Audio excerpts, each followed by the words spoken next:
Hey everyone, it's been a few weeks, but I am back, All Elite Gooner here, and I am here to talk to you guys about my experience at AEW Dynamite and Rampage in Boston this past Wednesday, October 27th. So this event had been rescheduled, 4 times. I bought these tickets February 2020 for what was at the time an April 2020 show. Of course, with COVID, they got pushed off, and finally, I got to go and experience AEW live and in person for the very first time. And wow, I know it's been a while since I've been to a wrestling show. I used to go to a lot of WWE shows back in the day, and this, honestly, it's better than any that I've been to. Now, I was lucky. I bought these tickets in February, floor seats. It was about 13, 14 rows back from the ring, super close, very good view, comfortable seats. I bought them at the time for like $65, $70 a piece, for me and my wife. Now those tickets are definitely selling for a little bit more.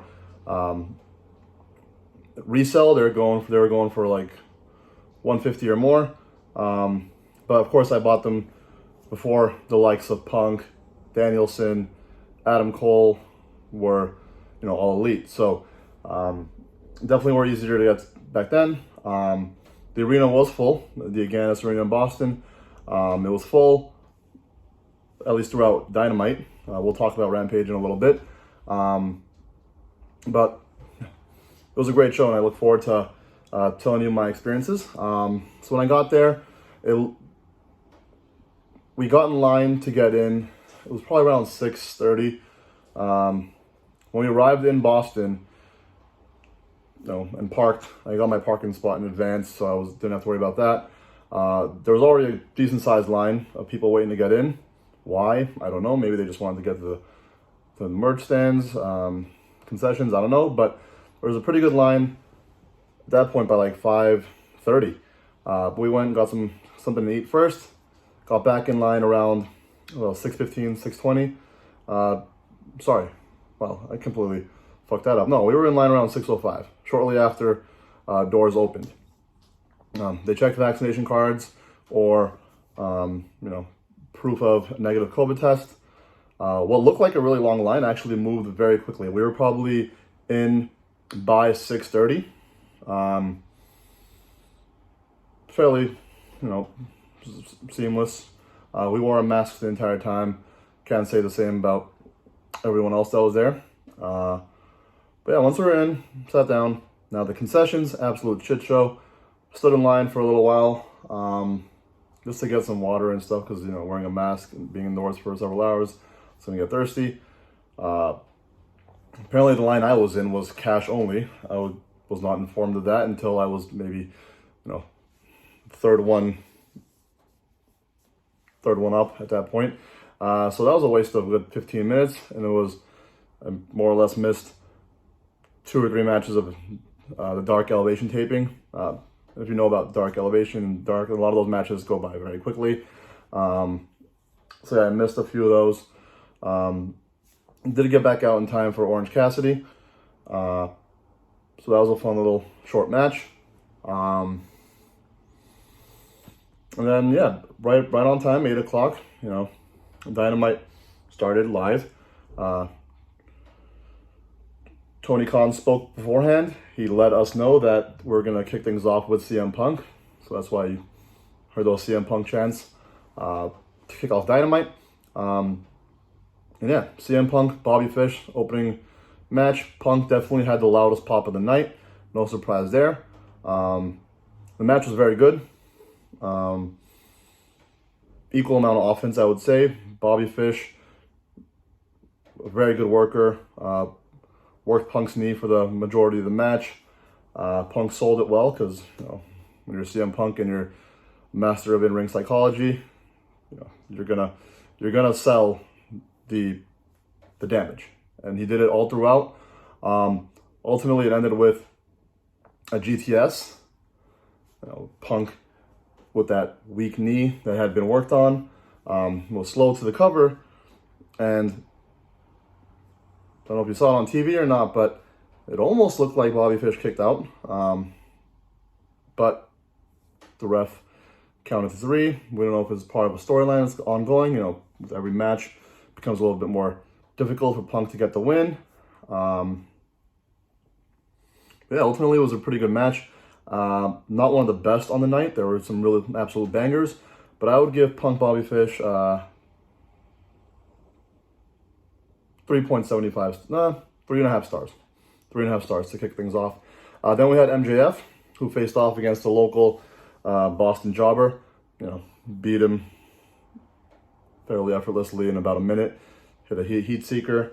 Yeah, finished him off. Then he cut an absolutely hilarious promo. Got a great amount of heat. Really shit on the Boston fans. Mentioned, you know, Tom Brady, the Red Sox, whatever. A lot of what he said wasn't wrong. Commented on the disgusting fat women that he wouldn't dare get near. But yeah, cut a hilarious promo. Teased what was the arrival of Sting. Then he, of course, you know, laughed it off and said, you know, he was fucking with us. But then ultimately, Sting did appear, and so did Darby Allin, which sets up the match for Full Gear. Darby Allin versus MJF. Absolutely excited for that one. It could really go either way. MJF obviously has a pretty impressive record. You know, they don't have him lose too often. I could see him losing to Darby Allin. But I could also see MJF getting the win. Hopefully they get a good 12-15 minutes to work that match. I think those two guys will put on an absolute killer display of professional wrestling. But yeah, I'm not going to rate that match because it was just a simple squash match between a main event caliber star in MJF and a local talent. But yeah, after that, we had the TNT title match. Sammy Guevara, All Ego Ethan Page. This is the first title defense for Sammy Guevara. Great match. Crowd was super invested in it. Some really good spots. You know, Sammy obviously, you know, whenever he's on, he steals the show with that high-flying, creative moveset he has. Hit the Spanish fly. He hit that, you know, the flip he does off the top rope, but he did it onto the outside. And he got a win via roll-up. You know, sometimes people complain about too many roll-ups in professional wrestling, but thought it worked out well here.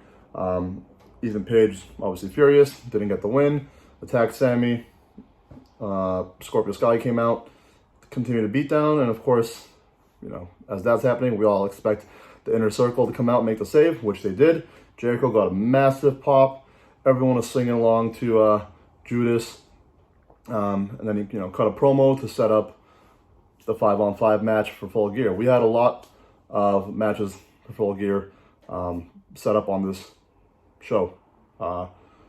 So that was the second one. So that's definitely going to be happening. 5-on-5, Inner Circle versus the Men of the Year, Ethan Page and Scorpio Sky, and whichever 3 members of American Top Team they decide on next week. So we'll see. The match was very good. Definitely one of the night's best. I would give it 4 stars. 4 stars for the TNT title match. Could have used a few more near falls. That might have helped it out a little bit. But yeah, after that we had the TBS title match. TBS title tournament match of Serena Deeb and Hikaru Shida. This was, of course, a rematch of a few weeks ago when Serena Deeb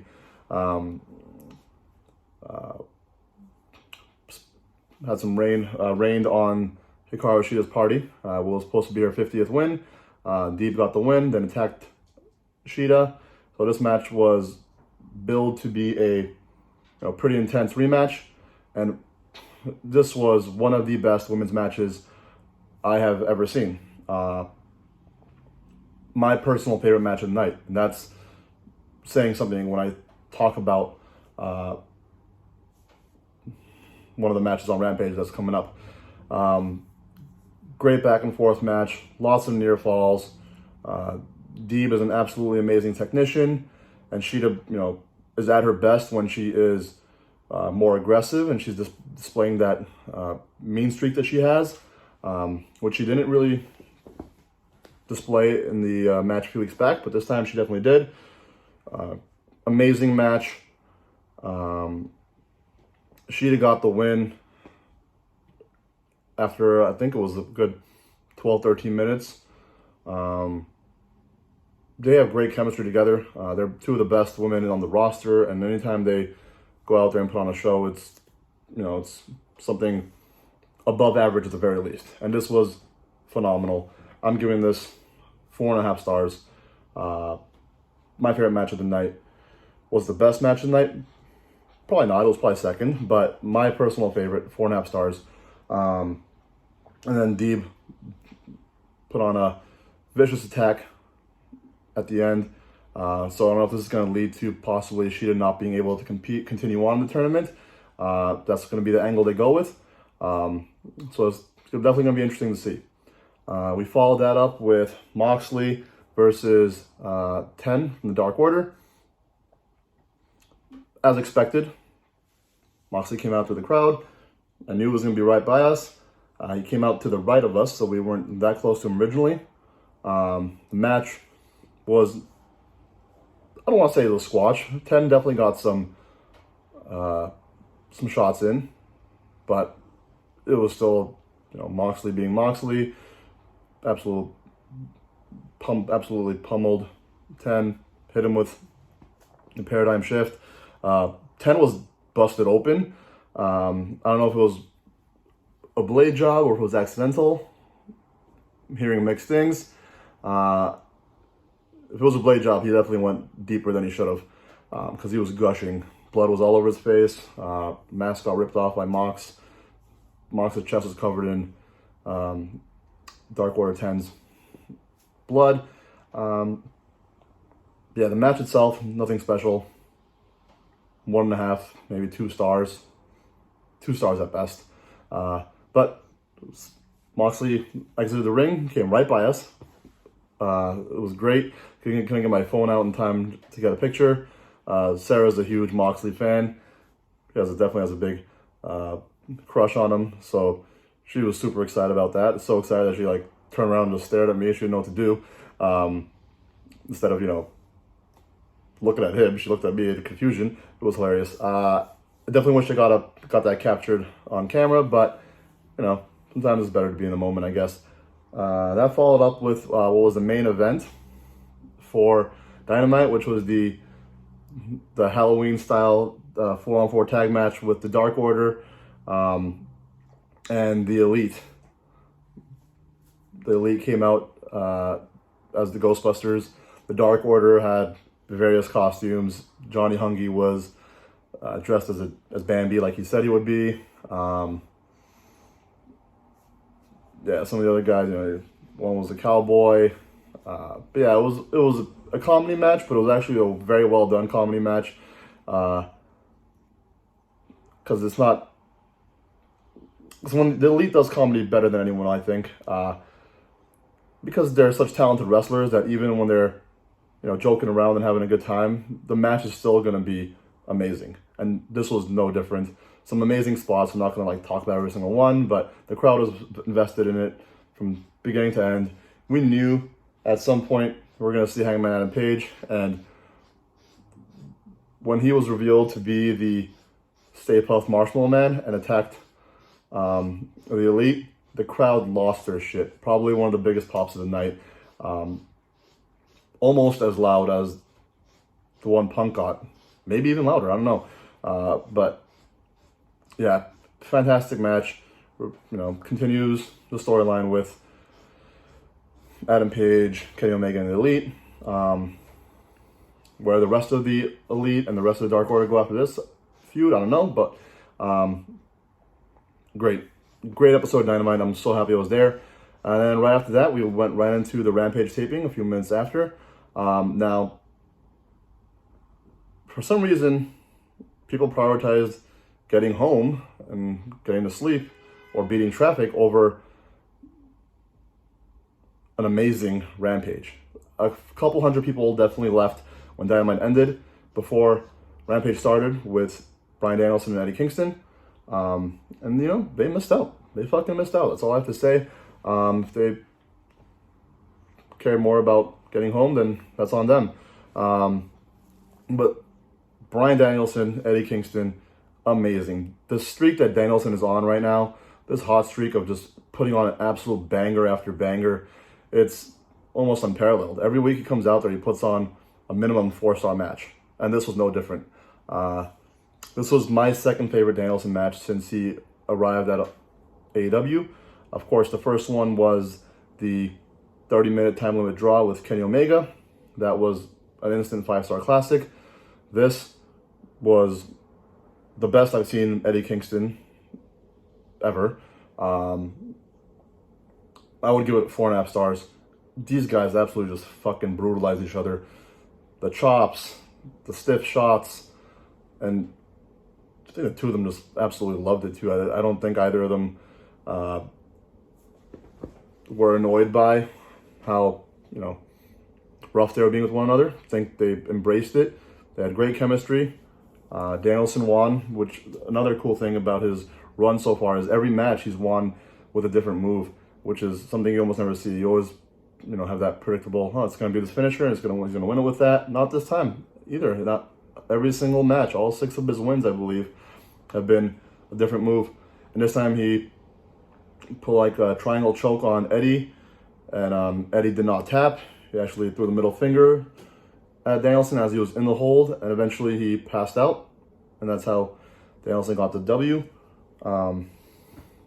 Amazing match, 4.5 stars, best match of the night.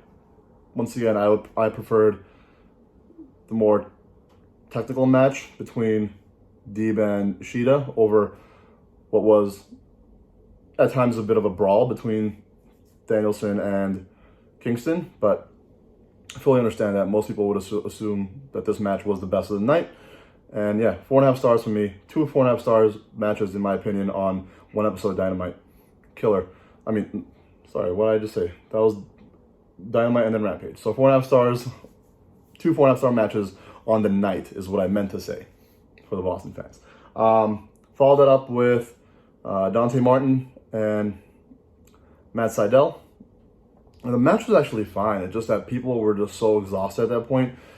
Taping an hour of Elevation, then taping 2 hours of Dynamite, then having Rampage right after. At that point, most of the concessions had run out. People couldn't even get drinks. People were just tired. It's hopefully at some point AEW does move on to having Rampage live on Fridays every week, or taping it separately from the night of Dynamite, because it's unfair to some of these amazing matches they put on Rampage when half the crowd is either leaving or just too tired to fully invest themselves into it. But yeah, after Danielson Kingston, before the second match started, and a couple hundred more people left. I've heard some over exaggerations online. People saying, "Oh, thousands left." Thousands left. That would have literally been half the crowd. But yeah, several hundred more definitely left. Yes. So some people moved up. They got closer. The match was fine. Unfortunately, the two guys put on a great match, and people just simply were too tired to give them much energy back. But yeah, I'm interested to see what happens next with Dante Martin. Kid is absolutely amazing. Every time he's on TV, he's must watch because he does some things that no one else can do. And then the main event was Britt Baker versus Abaddon in a trick or treat no DQ match. The treat being that if Abaddon won, she would get a future title match against Britt. The trick was that it's no DQ. match, they definitely play to Abaddon's character pretty well in that they don't have her look like this zombie, dead living girl, and then have her just, get pinned by a finisher. She actually no-sold a couple of moves that, would have put anyone out. Britt at one point put her in between a chair and then curb stomped her. Abaddon sat up after, shortly after. Britt was afraid to put the lockjaw on her as well because, Abaddon would probably just literally bite her fingers off. The biggest issue with the match, of course, was with the table not breaking. Initially, it was the neck breaker that was supposed to put the two of them through it. Table bent, did not break. Tried again. Britt suplexed Abaddon on it. Table still did not break. Then the thumbtacks came out. I am a big fan of thumbtacks if they're used occasionally. Maybe AEW is using them a little too often compared to, it should be like a once or twice a year kind of thing. But Britt took another slam on the thumbtacks, but she did steal something that the Young Bucks did early in the year, which was put the thumbtacks in the opponent's mouth and then kick her in the face. So she did that to Abaddon. It looked absolutely brutal. And then, some interference with Rebel and Jamie Hayter. Britt got the W with a roll-up. The roll-up just did not look very good, unfortunately. The match was super fun. I love the match. If the table had broken and if the roll-up just looked a little bit better, I think it would have been, a 4-star match. But unfortunately, a couple things didn't go their way. The crowd still, the people that were there were invested. They cared. Britt is super over. She's awesome. But the match, 3.5 stars from me. Oh, the Elite match, I forgot to grade that. That would get, just because it was so fun, I'd give it 3.75. 3.75 from me. Just an absolute blast. Almost a 4. And we got an Adam Cole Bebe out of it, even though they came out as a group, as the Ghostbusters. It's always fun. But yeah, amazing night. I got 4 hours of wrestling for price of 1 ticket. I don't know how much longer AEW continues to plan on doing, taping Rampage after Dynamite. I know sometimes Rampage is live, most times it's recorded. But when you go to an AEW show, you are getting your money's worth. You're getting great wrestling. You're getting these big name stars, and you're getting promotion that actually cares about the fans and what they want. What they want is very similar to what we want. And they prioritize putting on good matches, not having the same people face off week in and week out, unless it's, part of a story. And before I end this, I just want to say that the loudest boos I heard all night were not even towards MJF. It was to Cody Rhodes. He cut a promo before the main event, and everyone, with the exception of probably some kids, everyone wants this man to turn heel. It is not just the people online. It is not just people, some old angry men like myself at home. People want Cody to turn heel. It has to happen soon. They can't continue to just, basically do what WWE did with Cena and never turn him. Cody needs to turn. I think it'll be absolutely huge when he does indeed turn. Malachi is super over. Andrade's English is getting better. His promo was fairly clear. Everyone understood everything he was saying. And I'm super excited to see where this goes. I may be a little annoyed with, Cody the face, but Cody, Malachi Black, Pac, Andrade, those 4 in a match, in some shape or form, whether it's a tag match, and then there's like a double turn, I don't know, but something's definitely happening at Full Gear, and it's going to be fucking exciting. I look forward to seeing it. But yeah, thank you for watching. I know that was pretty long. That's my review of my experience at Dynamite and Rampage. Until next time. Thank you.